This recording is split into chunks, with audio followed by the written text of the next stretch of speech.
નમસ્કાર, આપ જોઈ રહ્યા છો નિર્ભય ન્યૂઝ અને હું છું આપની સાથે રિદ્ધિ અને હું છું આપની સાથે ગોપી ઘાંગર। ગુજરાતની અંદર અત્યારે બે મુદ્દા ખૂબ ચર્ચામાં છે। હવે ગુજરાતમાં સ્થાનિક સ્વરાજની ચૂંટણી છે, તેમની તારીખ પણ ગોપીબેન જાહેર થઈ ચૂકી છે, પરંતુ આ બધાની વચ્ચે સૌથી વધારે ધ્યાન એ છે ભાજપ, કોંગ્રેસ કે આપ એમના પ્રદેશ પ્રમુખ કરે છે શું? કારણ કે હવે કાર્યકર્તાઓની પસંદગી છે, દાવેદારી ઘણા બધા જે ઉમેદવારો છે નોંધાવવા માટે પણ આવશે, પણ કોને ટિકિટ આપવી એ બધું જ છે। આ બધાની વચ્ચે આપણે એ પણ જોયું કે ઈસુદાન ગઢવીની અટકાયત કરવામાં આવી, પણ સૌથી પહેલા ચર્ચા આજે એ કરવી છે કે જ્યારે સ્થાનિક સ્વરાજની ચૂંટણી જાહેર થઈ છે, તારીખ અલગ અલગ આવી છે, પણ એક તબક્કામાં છે, એ સૌથી પહેલા સમજીએ। બિલકુલ રીતિ, એક તબક્કાની અંદર ચૂંટણી છે। જો તારીખોની વાત કરવામાં આવે તો દર્શકોને જણાવી દઉં કે આજે તારીખ આપવામાં આવી છે, તેમાં આજે ચૂંટણી જાહેર થઈ છે, એટલે આજથી ચૂંટણી આચાર સંહિતા ગુજરાતની અંદર લાગી ગઈ છે। જે જગ્યાએ ચૂંટણી છે, એ નગરપાલિકાની ચૂંટણી હોય, એ મહાનગરપાલિકાની ચૂંટણી હોય કે જિલ્લા પંચાયતની ચૂંટણી હોય, ખાસ કરીને જિલ્લા પંચાયતમાં જે વાવ થરાદનો જિલ્લો નવો બન્યો છે ત્યાં આગળ ચૂંટણી થશે, અને સાથે સાથે 15 જેટલી મ્યુનિસિપલ કોર્પોરેશનની ચૂંટણી છે। આજે જ્યારે રીતિ હું આવી રહી હતી ઓફિસ, ત્યારે મેં રસ્તામાં ફરી એક બેનર વાંચ્યું, અને એ ઓવેસીની રી એન્ટ્રીનું બેનર વાંચ્યું। ચૂંટણીના સમયે ઓવેસી આવે છે અને એઆઈએમઆઈએમ એક્ટિવ થાય છે। ગઈ ચૂંટણીની અંદર જો અમદાવાદ મ્યુનિસિપલ કોર્પોરેશનની વાત કરવામાં આવે તો અમદાવાદ મ્યુનિસિપલ કોર્પોરેશનમાં એઆઈએમઆઈએમના કોર્પોરેટરો પણ આવ્યા હતા, એટલે ક્યાંક ફરીથી ઓવેસીને એવું લાગી રહ્યું છે કે ગુજરાતની અંદર એમને એટલે મુસ્લિમ વોટર્સ માટે એક પોટેન્શિયલ છે, અને ઓવેસી પણ 4 તારીખે ગુજરાતની અંદર અને ખાસ કરીને અમદાવાદના ખાનપુરમાં એક સભાને સંબોધિત કરવા જઈ રહ્યા છે, પરંતુ 1 એપ્રિલ એટલે આજથી આચારસંહિતા લાગી ગઈ છે। 6 એપ્રિલ સુધીમાં જાહેરનામું પ્રસિદ્ધ થઈ જશે। 11મી એપ્રિલ સુધીમાં ઉમેદવારી પત્ર ભરવાનું છે। 13મી એપ્રિલ સુધીમાં પત્રની જે ફોર્મ ભરવામાં આવ્યું હશે એની ચકાસણી કરવામાં આવશે।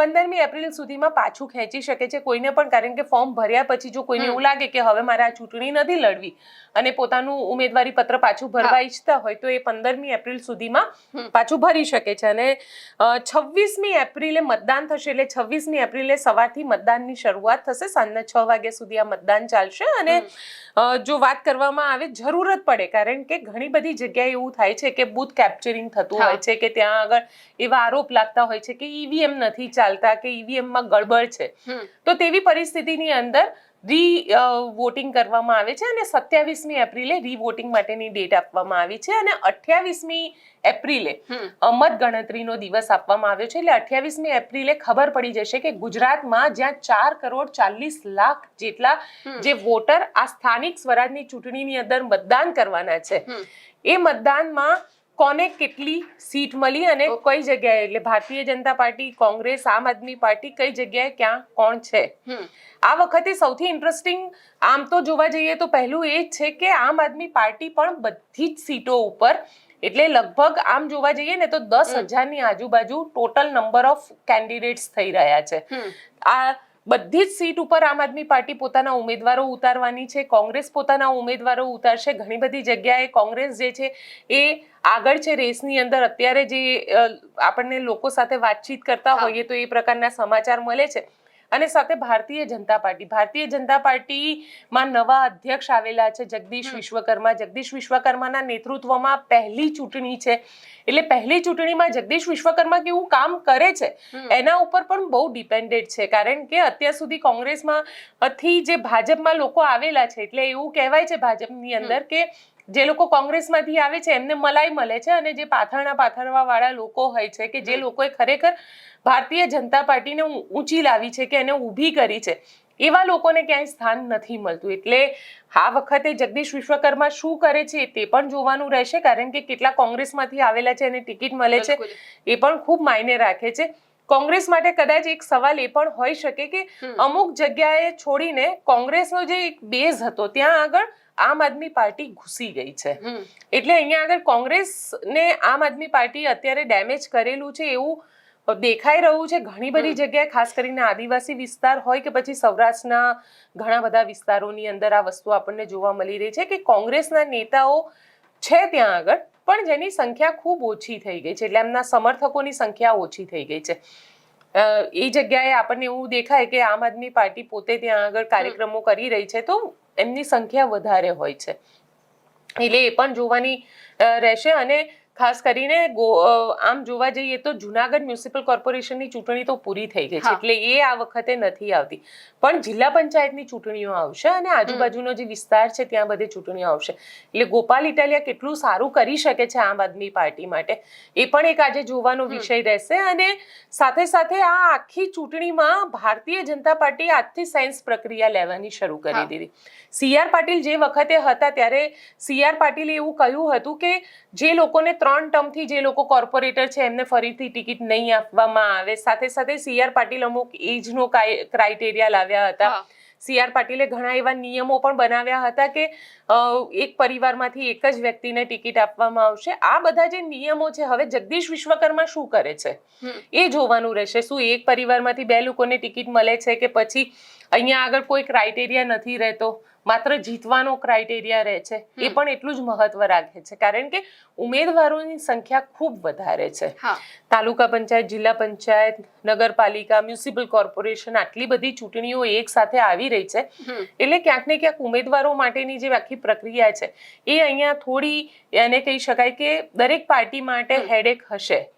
ઘણી બધી વખતે એવું પણ જોવા મળ્યું છે કે કોઈ એક ઉમેદવારને કોઈ એક પાર્ટીએ ટિકિટ આપી દીધી તો એ ઉમેદવાર બીજી પાર્ટીમાં શિફ્ટ થઈ જાય અથવા તો ભારતીય જનતા પાર્ટી જોઈન કરી લે. એટલે કારણ કે ભાજપને ત્યાં ઉમેદવાર ના મળતો હોય, એટલે કોંગ્રેસે કોઈને ટિકિટ આપી તો કે આનામાં પોટેન્શિયલ સારું છે, આને જ આપણે લઈ લો. અને એવું ઘણી બધી ચૂંટણીઓમાં આપણે ગુજરાતની અંદર જોયું છે. આ વખતે જ્યારે સ્થાનિક સ્વરાજની ચૂંટણી આવી રહી છે, એટલે આમ તો એવું કહેવાય કે 2027ની ચૂંટણી પહેલાનું આ એક મેગા ટ્રાયલ રન છે કે 27ની વિધાનસભાની ચૂંટણીમાં શું થશે, કારણ કે વોટરની સંખ્યા જે છે 4,40,000ની વોટરની સંખ્યા છે. એટલે ઓલમોસ્ટ તમે જોવા જાવ 6 કરોડ ગુજરાતીઓ આપણે કહીએ છીએ તો એમાંથી 4,40,000 તો અલગ અલગ ચૂંટણીની અંદર વોટ કરવાના છે. એટલે એક મંતવ્ય જેને કહેવાય ને કે 27ની વિધાનસભાની ચૂંટણી પહેલા એક ટ્રાયલ આપણને મળી જશે કે શું થશે 27ની ચૂંટણીમાં. અને બીજી વસ્તુ એ છે કે અહીંયા આગળ સમજવાની વાત એ છે કે જગદીશ વિશ્વકર્મા માટે આ વખતની ચૂંટણી ઘણી ટફ ચૂંટણી છે. ટફ એટલા માટે કહી રહી છું કારણ કે CR પાટીલે એક બેન્ચમાર્ક સેટ કરેલો, મેક્સિમમ જીતવાનું, મેક્સિમમ જગ્યાએ મેક્સિમમ નંબર ઓફ સીટ્સ થી જીતવાનું. મ્યુનિસિપલ કોર્પોરેશન હતી તો બધી જ મ્યુનિસિપલ કોર્પોરેશન જીત્યા હતા, અને એમાં પણ બેન્ચમાર્ક એવો હતો કે ભાઈ મેક્સિમમ નંબર ઓફ સીટ્સ. એટલે આમ જો અમદાવાદ મ્યુનિસિપલ કોર્પોરેશનની વાત કરું ને તો અમદાવાદ મ્યુનિસિપલ કોર્પોરેશનમાં વિપક્ષમાં માત્ર 27 કે 28 જણા જ હતા. એટલે ત્યાં પણ CR પાટીલ એક બેન્ચમાર્ક બનાવ્યો હતો કે મેક્સિમમ નંબર ઓફ કોર્પોરેટર્સ હોય કે તાલુકા પંચાયત, જિલ્લા પંચાયતના લોકો, એ લોકો જીતીને આવતા હતા. એટલે જગદીશ વિશ્વકર્મા માટે એ બેન્ચમાર્કને ક્રોસ કરવો એ ખૂબ ટફ છે, કારણ કે તમે મેક્સિમમ નંબરમાં જીતી ગયા છો. જેમ કે 2022માં 156 જીતી ગયા, હવે 156 ફરી ક્યારે ક્રોસ થશે? કારણ કે જે વખતે ખામ થિયરી આવીને 149 સીટ સાથે એ વખતે કોંગ્રેસ આવી હતી માધવસિંહ સોલંકી વખતે, એ પછી આખું ક્રોસ કરતા લગભગ 20-25 વર્ષનો સમય વીતી ગયો કે 156 આવી. તો હવે એ બેન્ચમાર્ક જે CR પાટીલે ભારતીય જનતા પાર્ટીની અંદર જ બનાવ્યો છે, એ બેન્ચમાર્ક જગદીશ વિશ્વકર્મા કઈ રીતે તોડી શકશે એ પણ જોવાનો વિષય રહેશે. આ વખતે આદિવાસી વિસ્તારમાં શું થવાનું છે? ચૈતર વસાવા આ વખતે હાવી થવાના છે? જો આ વખતે આદિવાસી વિસ્તાર ખૂબ જ દિલચસ્પ થઈ ગયો છે રિદ્ધિ. એનું રીઝન એક જ છે કે હર્ષ સંઘવીને જવાબદારી સોંપવામાં આવી છે આદિવાસી વિસ્તારની, અને એમાં પણ ખાસ કરીને દક્ષિણનો જે વિસ્તાર છે, એટલે દક્ષિણ ગુજરાત અને આદિવાસી વિસ્તાર, આ બંને વિસ્તારોની અંદર મધ્ય ગુજરાત અને દક્ષિણ ગુજરાત, આ બંનેના આદિવાસી વિસ્તારની જવાબદારી હર્ષ સંઘવીને સોંપવામાં આવી છે. એક બાજુ ચૈતર વસાવા છે, એક બાજુ અનંત પટેલ છે. આ બંને નેતાઓ આદિવાસીના હીરો કહેવાય છે. એક કોંગ્રેસના છે, એક આમ આદમી પાર્ટીના છે, પણ ઇન્ડિવિજ્યુઅલી જો તમે ભૂલી જાઓ કે કોઈ પોલિટિકલ પાર્ટીમાંથી છે, પણ આ બંને નેતાઓ પબ્લિક માટે હીરો છે. એટલે અહીંયા આગળ ભારતીય જનતા પાર્ટીને આ વખતે ભારતીય જનતા પાર્ટીને આદિવાસી કઈ રીતે અટ્રેક્ટ કરી શકે છે એ સૌથી મહત્વપૂર્ણ વાત છે. કારણ કે એ ડેડિયાપાડાનો વિસ્તાર હોય, ભરૂચનો વિસ્તાર હોય કે અન્ય વિસ્તાર હોય, સતત ભારતીય જનતા પાર્ટી વિકાસના કામોની વાત કરી રહી છે. ભારતીય જનતા પાર્ટી એવું કહી રહી છે કે અમે આટલા ડેવલપમેન્ટના કામ કર્યા છે, અંબાજીથી લઈ અને ઉમરગામ સુધી અમે આટલું કામ કરેલું છે. પણ અહીંયા સવાલ એ આવે છે કે અંબાજી અંબાજીના પાલડિયાની અંદર જે આખો કાંડ થયો એ પછી લોકોને ક્યાંક એવું પણ લાગી રહ્યું છે કે ચૈતર વસાવાના જે જૂના સાથીઓ હતા એ બધા અત્યારે ભારતીય જનતા પાર્ટીમાં આવી ગયા છે. રાજ વસાવા હોય, પ્રફુલ્લ વસાવા હોય કે અન્ય હોય, આ લોકો અત્યારે ભારતીય જનતા પાર્ટીમાં આવી ગયા છે. એટલે ક્યાંક ને ક્યાંક ભારતીય જનતા પાર્ટી આ લોકોને તોડવાનો પ્રયત્ન કરી રહી છે. અને જો આ વસ્તુ એકવાર આદિવાસી લોકોના મગજમાં સેટ થઈ જશે તો એની ઇમ્પેક્ટ આપણને વોટિંગ પેટર્નમાં બી જોવા મળશે. અને બીજી વસ્તુ સૌથી મહત્વની એ છે કે ડેડિયાપાડા, જ્યાં આગળ આ વખતે ચૂંટણી થવાની છે જિલ્લા પંચાયતની, હવે ડેડિયાપાડાની અંદર સ્થિતિ એવી છે કે ચૈતર વસાવા જઈ જ નથી શકતા, કારણ કે એમના માટે ત્યાં પ્રતિબંધ મૂકવામાં આવેલો છે. એટલે ચૈતર વસાવાની ગેરહાજરી પણ છે, એટલે બધાની નજર ત્યાં હશે. હવે ભારતીય જનતા પાર્ટી એને કેટલું એન્કેશ કરી શકે છે, પ્રફુલ્લ વસાવાને લઈને, રાજ વસાવાને લઈને કે પછી દેવેન્દ્ર વસાવાને લઈને, કેટલું એન્કેશ થાય છે એ બહુ માયને રાખે છે અહીંયા આગળ. અને સાથે દક્ષિણ ગુજરાતનો જે આખો પટ્ટો છે, અત્યારે અનંત પટેલ, અત્યારે આદિવાસી યુવકની જે હમણાં જ આરએફઓ દ્વારા માર મારવામાં આવ્યો અને તેના કારણે આદિવાસી યુવકનું મૃત્યુ થયું, તો અનંત પટેલ અને ચૈતર વસાવા બંને ભેગા થઈ ગયા અને બંને જણાએ ત્યાં આગળ પ્રોટેસ્ટ કર્યું.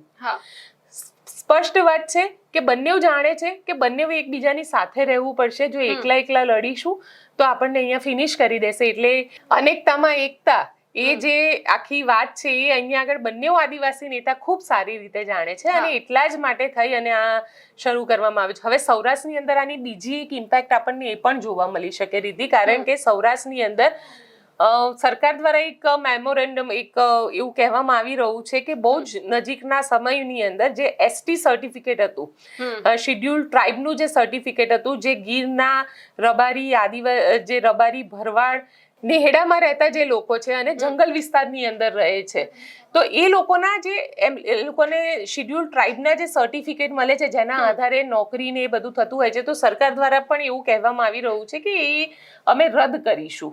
તો એની ઇમ્પેક્ટ પણ સ્થાનિક સ્વરાજની ચૂંટણીમાં આપણને જોવા મળી શકે, કારણ કે ઘણી બધી જગ્યાએ રબારી સમાજ દ્વારા, પછી ભરવાડ સમાજ દ્વારા, નેહડામાં રહેતા જે ગઢવી સમાજના લોકો છે એ લોકો દ્વારા એવું કહેવામાં આવ્યું છે કે આ સર્ટિફિકેટ રદ ન થવું જોઈએ, કારણ કે એનાથી સરકારી નોકરીની અંદર ખૂબ બેનિફિટ થતા હોય છે. કાંતિ ખરાડીએ આ બાજુ અંબાજીના વિસ્તારની અંદર પણ આ સર્ટિફિકેટ જે ડુપ્લિકેટ આપવામાં આવે છે અને જે અસલી આદિવાસી છે એને એનો ફાયદો નથી મળી રહ્યો, તો એ ફાયદા માટે થઈને રેલી કરી હતી. કદાચ બની શકે કે આ વખતે એ આખો જે આદિવાસી વિસ્તાર છે, અંબાજી વાળો જે આખો આદિવાસી વિસ્તાર છે, એ વિસ્તારમાં આ જ મુદ્દો બને.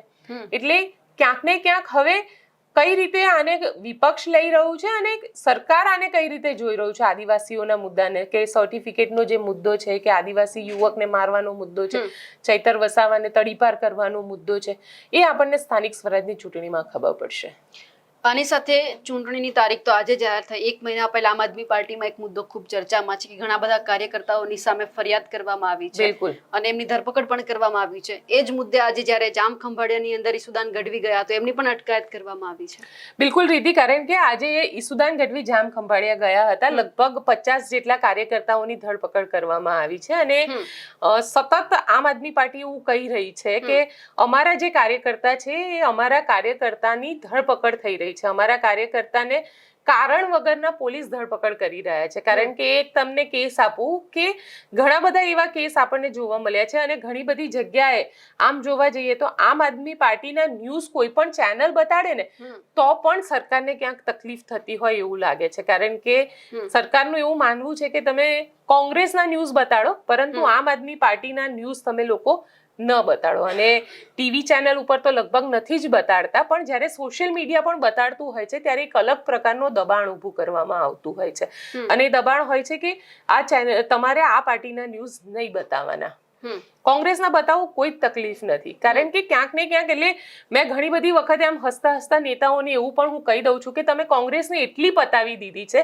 કે હવે વિપક્ષ જેવું જ નથી લાગી રહ્યું, કે તમે કોંગ્રેસને પૂરી કરવામાં અને બધા જ નેતાઓને ભાજપમાં લેવામાં, કોંગ્રેસમાં હવે ગણ્યા ગાંઠિયા જ નેતા રહ્યા છે, વિપક્ષ જેવું લાગતું જ નથી. એટલે આમ આદમી પાર્ટી આવે છે ત્યારે તમને ખટકી રહી છે, કારણ કે વિપક્ષ કોંગ્રેસમાં કેવું હતું કે ક્યાંક એવું પણ કહેવાય છે કે કોંગ્રેસ આરામથી મેનેજ થઈ જતી હતી, આમ આદમી પાર્ટી મેનેજ નથી થઈ રહી.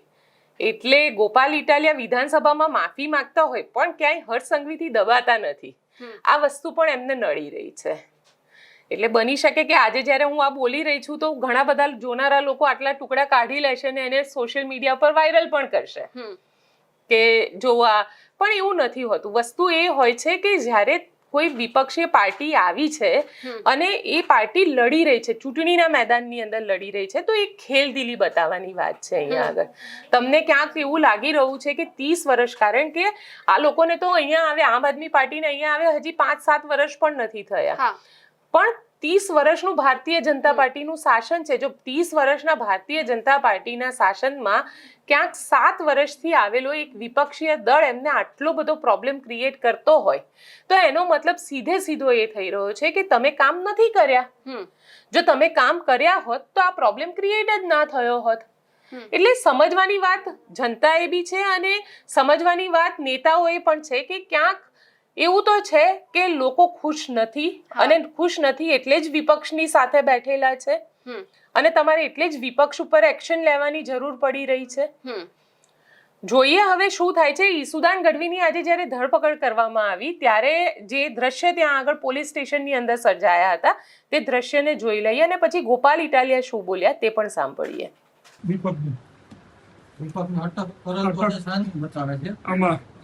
બનાવ કેટલા આ ફરિયાદ કેટલા નંબર છે? અંડર સેક્શન અરેસ્ટ મેમો ભર્યો છે. એફઆઈઆર નંબર બીજું કયો છે આપણા સ્ટાફમાં? ઓર સાંજે કોણ હતું કાલે? હાલ કમ્પ્લેન રામસિંહ ચાવડે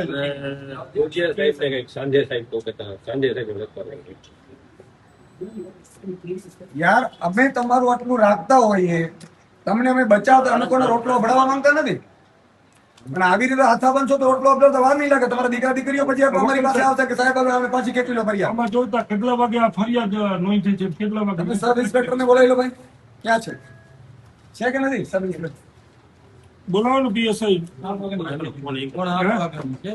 અમે છે ને 7:30 વાગ્યાની છે, હું 12 વાગ્યા સુધી હું ખુદ અહીં હાજર હતો. મને કે હજી દાખલ થશે, દાખલ થશે. 8 વાગ્યાની બીજી ટ્રાય મારો, બીજી ટ્રાય કરો.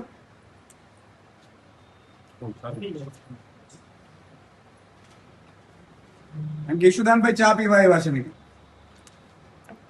તમારા મહેમાન બની. લોકશાહી દેશમાં છે કે હિટલરશાહી છે કઈ ખબર નથી બોલ. નહીં કરવાનું હોય, 2-5% રાખવાનું હોય, એટલી રીતે ના રાખવાનું કે ધૂળધાણી બધાની થઈ જાય, બધાની નોકરીઓ જોખમમાં મુકાઈ જશે. કોર્ટ અદાલતમાં શું કહેશો તમે? તમને ખબર છે મારી પાસે કેટલા પુરાવા છે આના? તમારી એકેની નોકરી નહીં રહે આમાં.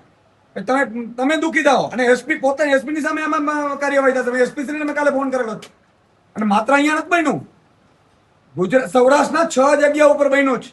Same modus operandi. અત્યારે હું 1 વાગે પ્રેસ કોન્ફરન્સ કરીને બધા ખુલાસા કરવાનો છું, પણ તમે હું કામ આમ બધા માટીમાં આવી જાવ છો? બાકીના પોલીસનું તો બોડી લઈશ. તમે યાર, તમે બધા સારા વ્યક્તિઓ છો, આપણા પરિવારના સભ્યો છો અને આવી રીતે તમે આવી રીતે કોકના ભરોસે કરશો તો હેરાન થઈ જશો બધા. માણસો ઉભા કરો, ફરિયાદ લખાવડાવવા માટે એને કહો, ધમકી મારો, ફરિયાદ લખાવડાવે. અહીંયા ફરિયાદ લખશે કોઈ? અને જે જગ્યાએ ઘટના બની છે ત્યાં ડાયરેક્ટ આ શું આ નામ જો દીપકની ગાડી સામે ડાયરેક્ટ ગાડી ટચ થાય ઓલા 2 લોકોની. 5 દિવસ પહેલા આઈબીએ મને કીધેલું કે સુદાનભાઈ આવું થશે. મેં કીધું શું થાય? અહીં કે ઘાસ કાપવા માટે રાજનીતિ મળતી એવા કઈ બધાને પોતાની નોકરીઓ વાલી હોય છે, પણ અમે ખોટું કોઈનો નથી કરતા એનો અર્થ નથી. અને દારૂના અડાથી મને બધી લિસ્ટ આપો, હાલો આપણે રેડ કરીએ. તમે કોણ બુટલેગર છે આપણે બધી ડિટેલ કઢાવું. ખંભાળિયા તાલુકામાં કેટલા બહારના માણસો તમે જે કામ સબ ઇન્સ્પેક્ટરને બોલાવો ને ભાઈ. એ તો એને કીધું છે ને, સ્ટાફ જ બોલાવે ને, આપણે તો એને કઈ રીતે બોલાવે? તમારી પાસે પોલીસ વેરિફિકેશન કેટલા બહારના માણસોનું છે ખંભાળિયા તાલુકાનું? તમે નામ જો 10 દિવસ પહેલા દીપકનું પોલીસ વેરિફિકેશન કર્યું તો બીજા માણસો ગામો ગામ કામ કરે છે, કંપનીઓમાં કામ કરે છે, તો એનું પોલીસ વેરિફિકેશન પુરાવા જોતા હું 1000 હું પુરાવા દઉં. તમે કેટલા હજાર માણસો કામ કરે છે? અમારા ગઈકાલે રાત્રે કોડીનાર પોલીસ સ્ટેશને રાત્રે 2 વાગ્યાની વાત છે, હું જાગતો તો મારા ફોનથી સંપર્ક ચાલો કોડીનાર પોલીસે, પોરબંદર પોલીસે અને સુરેન્દ્રનગરના જોરાવરનગર પોલીસે. આ 3 જગ્યાએ પોલીસે અડધી રાત્રે અમારા કાર્યકર્તાઓના ઘરે જઈ ધાકધમકી ગાળાગાળી કરી અને મોબાઈલ માગીને કીધું કે લાવો તમારો ડેટા બધો આપી દો અને ફૂલ દાદાગીરી ચાલુ કરી દીધી. રાત્રે મેં બધે ફોન કર્યા પણ એમણે કીધું કે ભાજપમાંથી અમને સ્પષ્ટ આદેશ છે કે આમ આદમી પાર્ટીના તમામ કાર્યકર્તાઓને એફઆઈઆરો કરીને જેલમાં પૂરી દેવાના છે. ચૂંટણી પહેલા 10,000 આમ આદમી પાર્ટીના કાર્યકરો જેલમાં પૂરવાનો ટાર્ગેટ છે અને એ ટાર્ગેટ પૂરો કરવા આજે અત્યારે જ્યારે હું આ બોલું છું બપોરે 3:35 પહેલી તારીખે ઈશુદાન ગઢવીને ખંભાળિયા પોલીસ સ્ટેશનની અંદર એરેસ્ટ કરી લેવામાં આવ્યા. ગઈકાલે રાત્રે ખંભાળિયા પોલીસ દ્વારા અમારા કાર્યકર્તાઓને આવી જ એક ખોટી એફઆઈઆરમાં ધરપકડ થઈ. ઈશુદાનભાઈ ગઢવી ત્યાં પોલીસ સ્ટેશને ગયા પીઆઈને મળવા માટે કે કેમ આવું બધું ખોટા ધંધા કરો છો, આ ખોટું કામ કેમ કરો છો, તો ઈશુદાનને જ અત્યારે એરેસ્ટ કરીને બેસાડી દીધા છે. એટલે કે ભાજપે જે ટાર્ગેટ નક્કી કર્યો છે કે આમ આદમી પાર્ટીના તમામ નેતાઓ, કાર્યકર્તાઓ, મેન મહત્વના જે હોદ્દેદારો છે એવા 10,000 લોકોને એફઆઈઆર ખોટી કરી, લૂંટની, જાનથી મારી નાખવાની કોશિશની આવી એફઆઈઆરો કરી અને જેલમાં પૂરવાનું આખું ષડયંત્ર થઈ રહ્યું છે. એની સામે અત્યારે અમારી લડાઈ છે. હવે એક આ યુદ્ધ જેવું થઈ ગયું છે કે રોજ જાગીને આખા ગુજરાતના પોલીસવાળા આમ આદમી પાર્ટીના કાર્યકર્તાઓના ઘરે જાય, એમના સગાવાલા, એમની ઓફિસે, એમને ત્યાં જાય અને ગમે તેવી જૂઠી એફઆઈઆરો કરી જેલમાં પૂરે છે. એટલા બધા મરદના દીકરાઓ તો આ બેફામ દારૂ વેચાય છે, ડ્રગ્સ વેચાય છે, પોલીસે પકડેલું ડ્રગ્સ ઉંદર ખાઈ જાય છે, અફીણ હવામાં ઓગળી જાય છે, એના વિરુદ્ધ કાર્યવાહી કેમ નથી કરતા? બેફામ અત્યારે ગુંડાઓ ફરી રહ્યા છે. તલવારો કોઈ ગમે ત્યાં મારી દે છે, ચાકુ મારી દે છે. દારૂ પીધેલા, દારૂ વેચનારા લોકોએ સમાજને બાનમાં લીધો છે.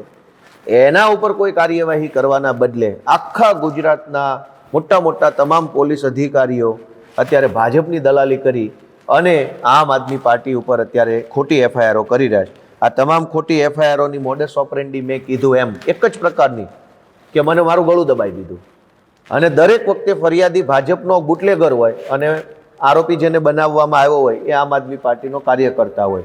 આખા ગુજરાતમાં ગળા દબાવી દેવાની એફઆઈઆરો, આખા ગુજરાતમાં એક્ટિવા અથડાવવાની ફરિયાદો, અચાનક એક મહિનામાં 45 એફઆઈઆરો, 100 કરતાં વધુ કાર્યકર્તાઓની ધરપકડ, ઈશુદાનની ધરપકડ. એટલે આ આખું જે અત્યારે હવે ભાજપને જે આખો ડર લાગ્યો છે કે ચૂંટણીમાં હારી જશું તો અત્યાર સુધી તો ભાજપવાળા હારવાના હતા, પણ આ જે હલકા ધંધા ચાલુ કર્યા છે ને એના કારણે હવે ભૂંડામાં ભૂંડી રીતે હારશે એવો મને પૂરો વિશ્વાસ છે. તમે ગોપાલ ઇટાલિયાને પણ સાંભળ્યા અને ઈશુદાન ગઢવી અને પોલીસ વચ્ચે જે ઘર્ષણ થયું, જે બોલાચાલી થઈ તે પણ જોઈ. પણ આ બધાની વચ્ચે હવે સવાલ થઈ રહ્યો છે કે જ્યારે સ્થાનિક સ્વરાજની ચૂંટણી નજીક આવે છે એટલે આ બધું થઈ રહ્યું છે. ઘણા બધા લોકો પણ એવું કહી રહ્યા છે. પણ આ બધાની વચ્ચે ગોપીબેન સવાલ એ છે કે ભાજપને હરાવવા માટે, જડબાતોડ જવાબ આપવા માટે એઆઈએમઆઈએમ હોય, કોંગ્રેસ હોય કે પછી આમ આદમી પાર્ટી હોય, કેટલી સક્ષમ છે અને કેટલી મહેનત કરવી પડશે એમને? બિલકુલ, જો મહેનત તો ખૂબ કરવી પડશે. એટલા માટે કરવી પડશે કે આ 30 વર્ષનું એક વટવૃક્ષ છે. જો તમારે એના મૂળિયા હલાવવા હોય તો મહેનત ખૂબ કરવી પડશે, પણ એ મૂળિયા હલે એવા છે નહીં. અત્યારની સ્થિતિમાં જોવા જઈએ તો એ મૂળિયા હલે એવા નથી, કારણ કે તમને એવું બહુ ઓછું જોવા મળશે કે આખી એક સોસાયટી છે તો એ સોસાયટીમાં તમને ભાજપના કાર્યકર્તા મળી જશે, પણ તમને આમ આદમી પાર્ટી કે કોંગ્રેસના કાર્યકર્તા મળશે એની કોઈ ગેરંટી નથી. એટલે ક્યાંક ભાજપ જે છે ગુજરાતની અંદર એવું કહી શકાય કે એમનું આમ તો ગૃહ રાજ્ય છે એટલે ભાજપનો ઉદય જ ગુજરાતથી થયો છે. એટલે એની અંદર એમના જે મૂળિયા છે ને એ આપણા લોહીની અંદર આવી ગયા છે. હું ઘણી બધી વખતે લોકોને એવું પણ કહેતી હોઉં છું રીતિ કે ભાજપને જ્યારે તમારે વોટ નથી આપવો હોતો અને તમારે કોંગ્રેસ કે બીજી કોઈ પાર્ટીને વોટ આપવો હોય તો લોકોનું માઇન્ડસેટ જ એ નથી કે કોંગ્રેસ ઉપર જઈ કે આપ ઉપર જઈને બટન દબાવી શકે અને છેલ્લે નોટા કરીને આવતા રહે. આવા પણ લોકો છે આપણે ત્યાં. એટલે અહીંયા આગળ સવાલ એ છે કે જે રીતે આ આખું તંત્ર ચાલી રહ્યું છે, જગદીશ વિશ્વકર્મા કેટલું કરી શકે છે? જો સત્તાના કોઈ પણ પાર્ટી સત્તા પક્ષ પર હોય, એ આમ આદમી પાર્ટી પણ જો સત્તા પક્ષ ઉપર હોય તો વિપક્ષ સાથે આવવું જ કરે. પણ સવાલ એ છે કે તમારે ખેલદિલી બતાવવી પડે. આપણે જોયું દિલ્હીના ચૂંટણીમાં કે કઈ રીતે અરવિંદ કેજરીવાલને જેલની અંદર નાખવામાં આવ્યા હતા અને પછી અરવિંદ કેજરીવાલ ચૂંટણી પૂરી થઈ, ચૂંટણી હારી ગયા, નિર્દોષ છૂટીને બહાર આવ્યા. પણ અહીંયા સવાલ એ છે કે સત્તા પક્ષમાં જે પણ બેઠું હોય ને એ પોતાનું સામ દામ દંડ ભેદ આ રાજનીતિની અંદર બધું જ થઈ શકે. અને કહેવાય છે કે everything is fair in love. આમ તો લવ એન્ડ વોર છે, પણ ઇલેક્શન એન્ડ વોર. એટલે અહીંયા ઇલેક્શન અને વોરમાં બધું જ શક્ય છે, થઈ શકે છે. એ ઈશુદાન ગઢવીની ધરપકડ હોય કે અન્ય કંઈ પણ હોય, પણ હા, જો જનતા આનો જવાબ આપશે, કારણ કે 30 વર્ષ થયા છે ભારતીય જનતા પાર્ટીને સત્તામાં. એન્ટી ઇન્કમ્બન્સી એટલી જ છે. અને નરેન્દ્રભાઈના સેન્ટ્રલમાં ગયા બાદ એટલે કે પ્રધાનમંત્રી બન્યા બાદ ગુજરાતની અંદર એવો સ્વીકૃત હોય એવો ચહેરો કોઈ છે નહીં કે જેને લોકો એમ કે હા, કારણ કે નરેન્દ્રભાઈ માટે કેવું છે કે લોકોને એવું લાગે કે મારા નરેન્દ્રભાઈ. જ્યારે ભૂપેન્દ્ર દાદા હોય કે અન્ય કોઈ નેતા હોય એ લોકો માટે લોકોને એવું નથી લાગતું કે આ અમારા છે. એટલે આટલો ફરક તો ચોક્કસથી પડે. અને જ્યારે પણ એવું કહી શકાય કે નરેન્દ્રભાઈની વાત આવે તો લોકો માટે એક ઇમોશનલ મુવમેન્ટ હોય છે કે ભાઈ આપણા ગુજરાતનું ગર્વ છે, ગુજરાતથી પ્રધાનમંત્રી બન્યા છે, એમને આ હાથ મજબૂત કરીએ આપણે. પણ જ્યારે લોકલ મુદ્દાની વાત આવે, રોડ રસ્તા ગટર પાણીની વાત આવે, કારણ કે સ્થાનિક સ્વરાજની ચૂંટણી છે, ચૂંટણી એના ઉપર જ લડાશે. એક તરફ ખેડૂતો નારાજ છે, એક તરફ એમના પાકને જે નુકસાન થયું હતું એ પાકનું નુકસાનનું હજી એ લોકોને જે વળતર મળવું જોઈએ એ નથી મળી રહ્યું. ભ્રષ્ટાચારથી લોકો હેરાન છે, રોડ રસ્તા નથી બની રહ્યા. તું જ મને કે તમારો રાજકોટથી ગોંડલ વાળો જે હાઈવે છે હજી સુધી નથી બન્યો. લગભગ 3.5-4 વર્ષનો સમય વીતી ગયો છે પણ હજી સુધી એ હાઈવે નથી બની શક્યો. એટલે ક્યાંક ને ક્યાંક લોકો હેરાન તો છે રોડ રસ્તા ગટર પાણીના મુદ્દે. હવે જોવાનું એ રહેશે કે લોકો આને એક જેને કહેવાય ને કે ભાજપની વિકાસની ગતિ માને છે કે પછી ખરેખર એવું માનીને ચાલે છે કે ભાજપ હવે નથી કંઈ કરી શકતું અને બીજાને મોકો આપવો છે. એ તો ચૂંટણીમાં ખબર પડશે. પણ આવી જ ચર્ચાઓ કરતા રહીશું.